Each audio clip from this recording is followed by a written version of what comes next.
I'm here with Eddie Scott, Penn basketball standout, formerly from Gonzaga, high school standout there.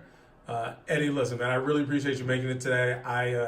You told me a little bit about what it took to get to DC for the holidays. Kind of walk me through the last 48 hours of being a high level college athlete. Yeah, just 2 days ago, we played a game in New Mexico. We flew out to New Mexico. We got the W. It was a great game. I liked playing at the pit. It was a great experience. But right after that game, went straight to the airport. We had the team kind of dispersed based on the locations they were going to back home for Christmas. But my first flight was at 9:30 at night. Took me from Albuquerque to Phoenix. I had to Phoenix around 11-ish. Had a layover until about, it was scheduled for 1:15 a.m. They pushed it back to 2 a.m. And then from Phoenix, I went straight back to DC and then made it home at like around 8 a.m. So right from the game, all night of traveling. Made it back in the morning to see my folks. It's good to be back though. And now you got to do some Christmas shopping and all the rest of that. Now I got to do Try some to get it all Christmas in. shopping. And when do you have to head back? Oh, day after Christmas. Day Yeah. after Christmas. I gotta get back around afternoon, evening-ish to settle down. Maybe get in the gym if I can. Because that next morning we right back at practice. The 27th, the 28th. We fly out to Toledo. We play them. And we come back the next day. Then we got a home game versus Monmouth. Play them New Year's Eve. So, wow. So, you played at a high-level high school program.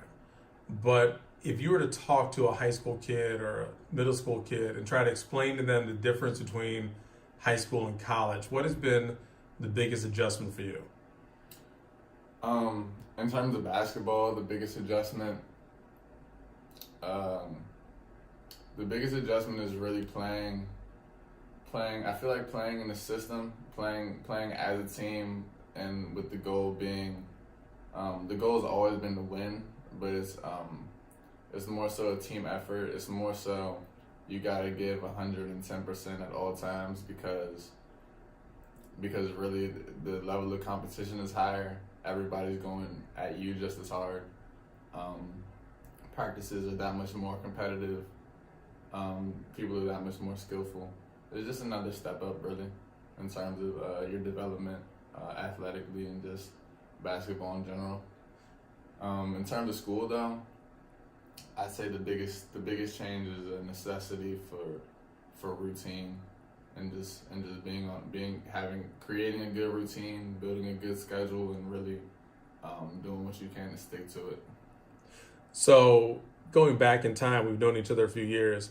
Can you remember any tips that we may have given you that you still apply to your routines nowadays?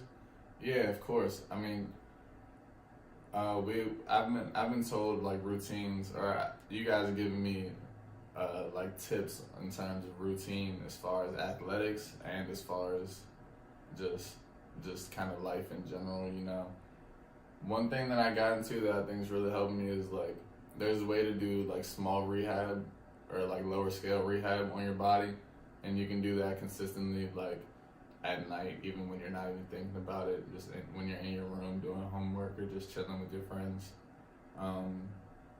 Whether it be like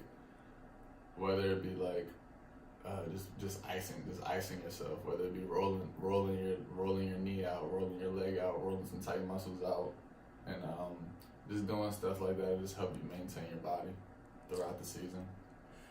Yeah. Do you do anything from a dietary standpoint? Are there things that you try to stick to on campus? Yeah. So when you get to college, it's a little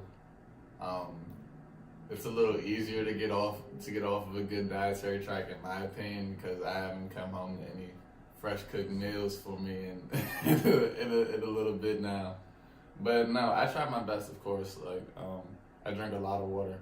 I drink a lot of water. I don't really drink sodas at all. I try to stick to just water, Gatorades when I'm playing, and I like juice. But as far as actual meals and stuff, you have to actually eat more that was one of my issues. I actually didn't eat enough. You work out a lot when you're in college in the weight room, and your practices will be longer on the court or field or whatever. So you need to make sure you replenish your body. I was actually told I need to eat like 5 to 6 meals a day now. Wow. In order to maintain. We do this thing called a bod pod, where you get your body fat and your fat versus muscle content. You can track your progress, etc. So. Yeah, new use of technology is really improving high-level athletics at this point, and we're seeing this even at the high school level. So, what are you studying in college? So I'm majoring in communication at the Annenberg School at UPenn, and I'm concentrating in messages and marketing. So, what has been the biggest academic challenge for you? The biggest academic adjustment going from high school to college? The biggest academic adjustment. Well, I actually came into Penn looking to be more of like a finance major, and then I took a couple Penn math courses, and you see I'm here in communications now. Nah, I'm just playing. I love communications. I love media and broadcasting and all that. But really just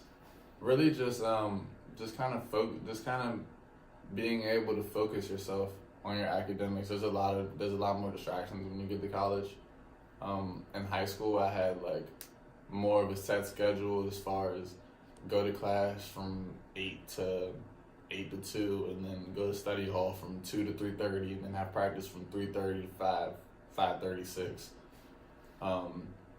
In college, you pretty much pick your own schedule. You have breaks in your day that are different from the rest of your team. We only had mandatory study hall for my first year of school, so now I don't have mandatory study hall, so I just have to kind of fill in my breaks with doing homework, and doing homework after practice, doing homework on the bus, on the plane, whenever you can. Really, just trying your best to get it in, because a lot of days it's hard to do homework after you lift for an hour and then go practice for 3 hours. So, and we've known each other several years. If you can remember way back when, what was it that originally brought you into us? Oh, that originally brought me in. I feel like it all had to start with growing pains. It had to start with my knees. I feel like I've had a few injuries varying from like minor to a little more major, but I think it started with the knees. So, you're at Penn, high-powered Ivy League school, studying marketing. What does the future look like for you after college? Man, I hope to live a happy life, a successful life. Nah, my goal, my dream is to play pro basketball, for sure. Outside of basketball, I mean, like I mentioned, I'm really into media. I'm really into broadcasting, the radio industry, the music industry, things of that nature. I'm also really into investing in both. In the stock market, I primarily began with the stock market and investing in different companies and whatnot, but I'm actually starting to get into like trading in the foreign exchange market as well, and seeing what that has to offer. So hopefully, I can be successful in playing professional basketball and then falling back into a successful investing career. I love it. Eddie, listen, man, it's been great having you slip in here. I know you've been busy. I know you're heading back out in a day or so. I really appreciate this. This has been a great time, and we're going to be tracking you over the next few years. Yeah, great. Thank you for having me. Thank you.